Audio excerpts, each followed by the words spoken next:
FMCचं वेल्झो, कॅसबो आणि कोराझन असे 3 औषध एकत्र आपण घेणार आहोत. कारण आपल्याला ना टांबटेच्या प्लॉटला जवळपास 6 दिवस झाले आपला स्प्रेच गेलेला नाही. मग त्याच्यामुळे ना आपण 3 औषधांचं कॉम्बिनेशन घेणार आहोत.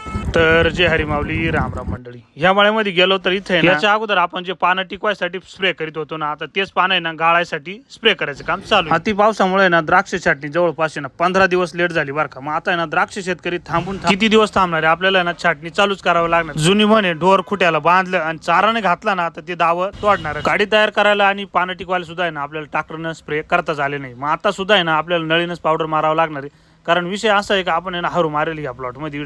मग जिथे जिथे हरू मारेल ना तिथे ना ट्रॅक्टर अजून चालतीच नाही बरं. कारण हरू ना मारलेच नाही भाजी, सरळ आहे ना कट यंत्र मारून घ्यायचं आणि असं रिबुजून टाकायचं. ट्रॅक्टर चालण्याची परिस्थिती नसल्यामुळे ना आपण नळी नको व्हाय ना आपण 2 प्लॉट इथे अशा पद्धतीने मारून घेतो. दुकानावर आल्यावर आहे ना पिंपरीचे फॉलोवर आपल्याला भेटायला आले होते, त्यांनी सेल्फी वगैरे घेतला. ऑक्टोबर छाटणीची तयारी म्हणजे ना शेतकऱ्याला लगेच बेसल डोसची तयारी अशा पद्धतीने करावंच लागेल. 5 चोक 20 ना, तुम्ही 4-5 20 म्हणले.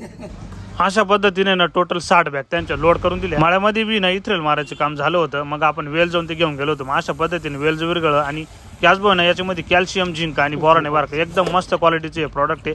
मग याच्यामध्ये आपण कोराजन वगैरे सुद्धा आणि मग केली आपली ना अशा पद्धतीने पावडर चालू. आणि तुम्ही ना जाता जाता आता फॉलो करून घ्या.